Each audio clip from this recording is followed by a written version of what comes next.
be afraid to set yourself up in a different light. And I find, and I've addressed this in recent episodes, that everybody's copy-pasting and becoming more and more vanilla, and it's hard to identify true talent, true diversity of backgrounds, skills, and experience to add value to the organization that wants to hire you.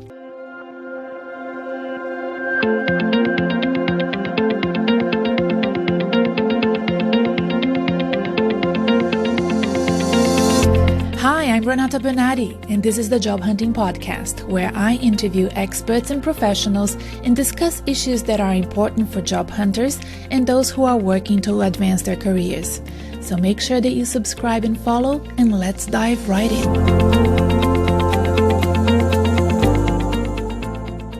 Hello everybody, I hope everyone is doing well, and I have a question for you. Do you think the sound of this podcast is good enough for you? Can you please let me know, send me a message, reply to one of my emails if you're subscribed to my newsletter. I'm asking because I know that there's a lot of people that have just now started doing podcasts from home, and they make such a huge kerfuffle out of it and get mattresses around them and put pillows everywhere and... And I have never done that, and I'm sort of thinking to myself, should I do this? Because as you know, the Job Hunting Podcast is recorded from my home office, giving you expert advice, behind-the-scenes secrets, a lot of interviews with experts, tips, anecdotes to ensure that your job hunting experience is as simple as possible, leading you to a rewarding career. But I would love to know what you think of the quality of this sound. I'm happy to improve it, put some mattresses around me, or I don't know, find a way to make it better. I'm just really obsessed with this right now, so I would really appreciate your help. Today, I'm here recording an episode which, if you're a big, long-time listener of this podcast, these ideas won't be new to you. But how I package it is probably a good way of positioning it. I'm going to talk to you about the 3 critical, most crucial, most talked about mistakes that job seekers make during a recruitment process. And this is feedback that comes to me straight from recruiters. And I can validate that by the fact that a lot of people that work with me through consultations really come with these ideas. And of course, if you're doing private coaching with me, we would have self-corrected this along the way. But before I move on to tell you what these 3 things are, in fact, there are 4. Well, they're way more than 4, but I'm giving you the top 3 and I'm adding a bonus there as well because I just, in the end, I couldn't make a list of only 3. Sorry, I'm very excited to share you some of these ideas. But before I move on, I need to let you know that the Job Hunting Made Simple program is back on. Enrollments are now open. They're only open for a very short period of time. I was going to close it on Friday the 13th, but I decided to postpone it to Monday the 16th, mainly because I really don't plan to work over the weekend, quite frankly. So if it allows some people to have a better think and reflect and lock it in on Monday, it's fine by me. I'd rather you take your time and lock it in. But please don't come later telling me you want to enroll after the deadline because it's really complicated for me to add people once the program is in place. So have a listen to this podcast. Think about the Job Hunting Made Simple program.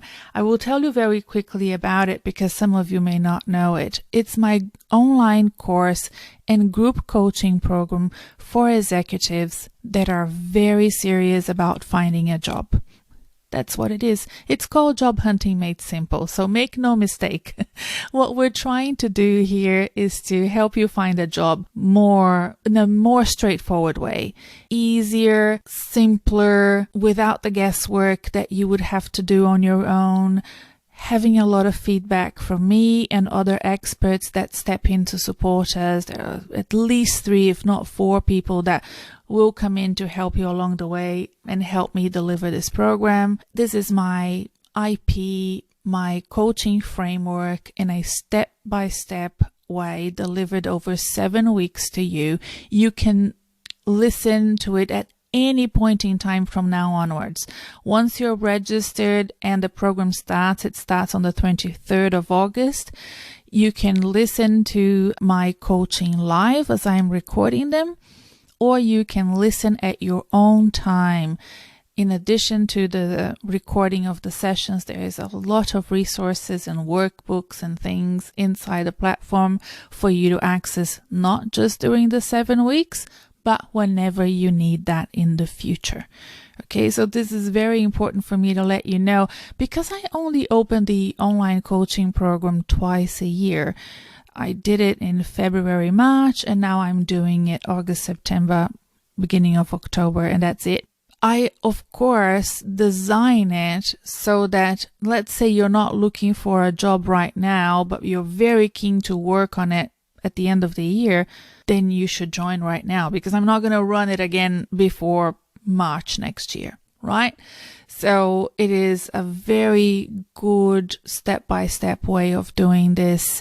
And I would really, really love if you could at least have a look at the website and see if this program is the right one for you. There's a list there of, who is this program for? And if you can identify as somebody that would benefit from it, then, I encourage you to register and do the program with me. I'd love to have you. I'd love to have as many people as possible and help you get your next job. Okay. Let's talk about the 3 critical mistakes job seekers make during a recruitment process. And this is, as I said, feedback from recruiters, some of which you may have listened to in previous podcasts. I've interviewed lots of recruiters and other experts along the way over this almost 2 years now doing this. And I've identified that these are the top 3. The number 1 mistake that I really need you to understand and turn around is this: you are not a generalist. Very rarely recruiters and myself find job seekers that are true generalists. You may have become a generalist over time as you've progressed and advanced in your career, but you have a DNA, what we call a DNA or a vertical, or the sort of key profile of where you came from. You may have come up the corporate ladder originally as an accountant or a finance expert or as an HR expert, a marketing expert. That is your DNA. You need to address that when you talk to recruiters. And there are ways of bringing that up in a way that shows your executive leadership, if that's where you are in your career, as much as your vertical or your DNA, where you came from. If you present yourself too much as a generalist, that's the baseline. That's the minimal that you need to provide in order to make an impact in the job market. There's a sea of candidates out there. You need to be memorable and find your pitch. That's why in the Job Hunting Made Simple program, the first 2 weeks is really about honing in who you are, what you bring to the table, what's your biggest strengths, and how to position that in the industry, sector, country that you're moving into. So we really fine-tune that pitch until it's flowing out of your mouth and you're completely comfortable with it. It needs to be authentically yours, and it doesn't need to be like anybody else's. This is the most important thing to understand if you want to stand out and impress a recruiter or a hiring manager. Don't be afraid to set yourself up in a different light. And I find, and I've addressed this in recent episodes, that everybody's copy-pasting and becoming more and more vanilla, and it's hard to identify true talent, true diversity of backgrounds, skills, and experience to add value to the organization that wants to hire you. So that's number 1. Number 2, applying for jobs or wanting to meet with recruiters before thinking things through. This is happening a lot during the pandemic, and it was always happening in the past as well. But right now we have found that people are made redundant, are laid off, and the packages are not as substantial as they used to be. And this impacts the job seeker because they want to find a job faster. Also because now there's really not much to do. If you lose your job before 2020, you would lose your job and you would think, okay, let me take a break and have a holiday and go somewhere. Now, many people are in lockdown mode and there's not really a lot that you can do. It's not as enjoyable traveling anymore. At least not for now. We need to wait until people get vaccinated and borders ease and you can travel with more certainty about what's going to happen, right? So I think for that reason, people are moving from job to job very quickly, and without thinking things through, you're not again making a good impact in your conversation when you talk to recruiters and employers. Sometimes when we lose a job, we grieve. I have. You probably have experienced that before as well. Our bodies and our minds don't really differentiate grieving. It's all grieving, and when you lose a job, you feel rejected, you feel undervalued, you don't feel like yourself, you lose your status quo. Our personas are very much attached to the jobs we have. If that's gone, it takes a while for us to find ourselves again. And sometimes we'll need a little bit of help. So I would recommend that you take some time off, relax, sleep in, try to find your center again, and then talk to people. You can talk to me, you can talk to mentors and former colleagues. Really identify where you want to go before approaching a recruiter. And when you talk to a recruiter, you need to present yourself with confidence, in the best of light, with good energy, so that you make that impactful presentation to them. And it can take a while until you feel ready with the right energy and the right enthusiasm and knowing where you want to go. The recruiter is not supposed to find that piece of the puzzle for you. Their clients are not you. Their clients are the employers, and they have assignments that they need to fulfill. They're incredibly busy. There are hundreds and hundreds of people that are wanting to talk to them. So if you have a little bit of their time, you need to make good. You need to make sure that you don't waste their time and that you don't waste your time as well. Number three is an interesting mistake. It is one that a lot of people make, and that's why I wanted to add it to this list. It's the fact that when you are talking to recruiters, sometimes you are at a job interview, or even when you're doing your application, you don't make abundantly clear that you want the job. And the reason why I believe some candidates don't make it abundantly clear that they want the job is because they don't actually know if they really want the job or not. It has to do with number two, walking into job search and job opportunities without thinking things through.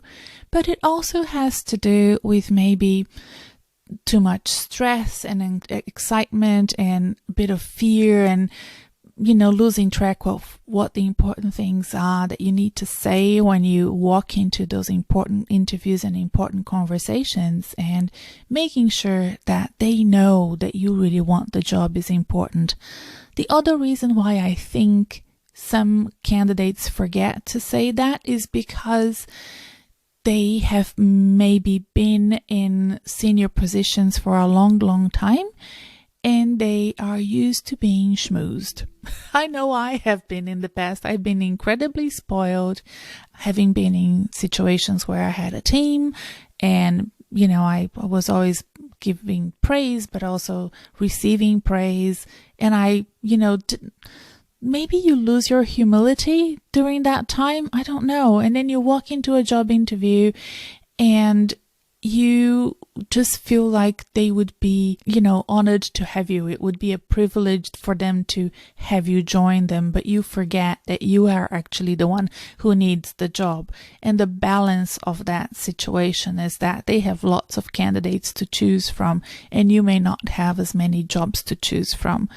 So you need to eat the humble pie if that feels like you, and let them know that you are very keen on this opportunity, that you want to work for this organization. So 3 reasons why. Again, you may forget because you're stressed. You may forget because you don't actually want that job, or you don't really know why you applied for that job. And just this week, I had a discussion with a client that found themselves in that situation. Well, actually, not just one. I think a couple of clients have told me this week that they have that situation. They were telling me, why did I apply for this job? I don't even know why.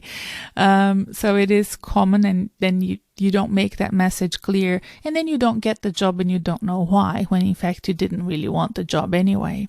And the 3rd reason is because you have been in a situation of being very privileged, having a very good job for many, many years, and you just see yourself as, such a great candidate.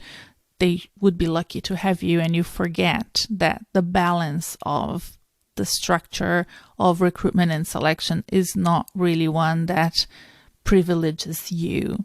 It is, the other way around. So you need to eat the humble pie if that's the situation you find yourself in. And I have been in all 3. So I can completely relate, and I remember how it feels.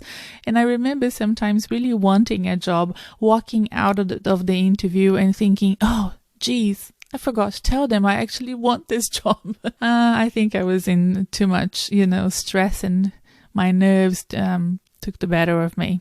I told you I had a 4th critical mistake that I think job seekers make during a recruitment process.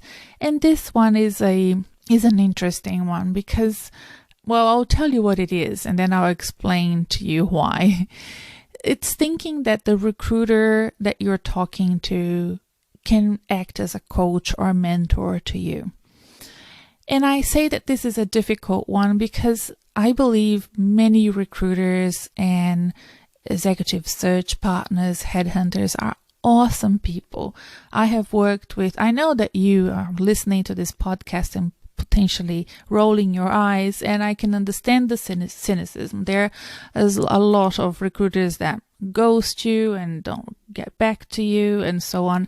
I don't think that this makes them bad people. I just think that they're completely overworked, and it's, the systems that they have in place, it makes it so hard for them to get back to everybody. It's really, really a tough job to be a recruiter when there are hundreds of candidates applying for each position. They are in the business of rejecting more than they are in the business of hiring, as you can probably understand if you've been job searching for a long time. So I feel like they want to help. They just don't have the time. They really don't. And they may not be the right mentor or coach for you if you're trying to make a big change in your career. They may not see it in your resume. They may not be the right mentor or coach for you if they work with a specific salary range and you have over time surpassed that salary range. So let's say you've worked for a long time with a recruiter and their expertise is working with salary ranges from 150K to 190, and you are now in a position where you're hoping to get 180 to 200. They may not have the job for you, and they will try to, if they like you, which they probably do, they will try to slot you in at the salary range that they have. Their clientele is looking for executives up to 190. So they will try to get you at 170, 180, and you won't progress to those more senior paychecks and senior positions. So be careful. And of course, I always want all my clients to get feedback as much as possible and identify what is trending in the market, feed that back to me, and we then brainstorm everything we've learned from recruiters, from selection panels and hiring managers and whatnot. But you need to take that with a grain of salt and also understand that they may not have any time for you. So these are the mistakes. I hope that makes you more aware and more understanding of what it is and what it means to look for a job in 2021, and that you then consider maybe going back to some of the previous episodes with other recruiters. I will put a list in the episode show notes so that you can find them more easily. And I feel like there are so many episodes that you could listen to. In fact, I know that there are some amazing listeners that binge on this podcast, and I am just so proud to see that they are binging and they're getting results. So that's great. And if you want to level up and have even better results from working with me, please do consider applying and enrolling for the group coaching program that's about to begin this month. And remember that the registrations are closing on Monday, the 16th of August at midday Australian Eastern Standard Time. I can't wait to complete this group, and I'm really in my happy place when I am running the group. The weeks before the program starts are very chaotic when people are calling me and sending emails and writing messages and asking questions. And of course, it's fun. I get to talk to people from all over the world that are interested, and they've been waiting to hear from me about the opening of the enrollment. So it's a lot of fun. But I'm in my happy place when I'm actually running the program, and I can't wait. I cannot wait. So I'm very excited about that. Look, I hope that you have a great week, and there is another great episode coming next week. So I'll talk to you then. Bye for now.